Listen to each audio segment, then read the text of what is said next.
मोदी को G7 सम्मेलन का क्यों दिया न्योता? कनाडाई प्रधानमंत्री कार्नी ने बताई वजह। कनाडा के प्रधानमंत्री मार्क कार्नी ने प्रधानमंत्री नरेंद्र मोदी को इस महीने कनाडा में होने वाले G7 सम्मेलन के लिए आमंत्रित किया है। पीएम मोदी ने इस न्योते को स्वीकार कर लिया है और सम्मेलन में भाग लेने की पुष्टि की है। यह कदम ऐसे समय में उठाया गया है जब भारत और कनाडा के बीच रिश्तों में हाल ही में तनाव देखने को मिला था, खासकर 2023 में खालिस्तानी आतंकवादी हरदीप सिंह निज्जर की हत्या के बाद, जिसको लेकर कनाडा ने भारत पर आरोप लगाए थे। भारत ने इन आरोपों को पूरी तरह खारिज कर दिया था। भारत को क्यों किया गया आमंत्रित?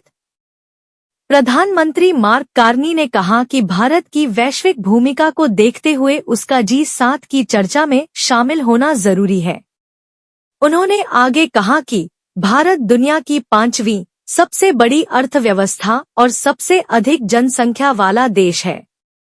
भारत कई अहम वैश्विक आपूर्ति श्रृंखलाओं का केंद्र है।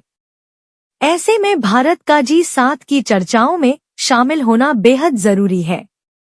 उन्होंने कहा कि इस बार के G7 सम्मेलन में ऊर्जा, सुरक्षा, डिजिटल भविष्य, महत्वपूर्ण खनिज और विकासशील देशों में बुनियादी ढांचे के निर्माण जैसे मुद्दों पर चर्चा होगी।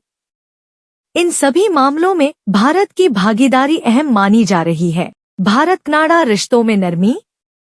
मार्क कार्नी ने बताया कि भारत और कनाडा के बीच अब कानून प्रवर्तन एजेंसियों के बीच सहयोग पर सहमति बनी है। हमने द्विपक्षीय स्तर पर कानून प्रवर्तन वार्ता पर सहमति बनाई है।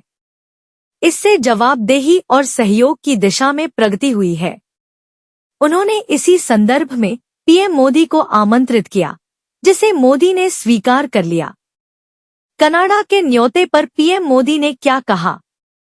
प्रधानमंत्री मोदी ने सोशल मीडिया प्लेटफॉर्म एक्स पर लिखा, कनाडा के प्रधानमंत्री मार्क जे कार्नी से फोन पर बात कर उन्हें चुनाव में जीत की बधाई दी। उन्होंने मुझे G7 सम्मेलन में शामिल होने के लिए आमंत्रित किया, जिसके लिए मैं आभार व्यक्त करता हूं।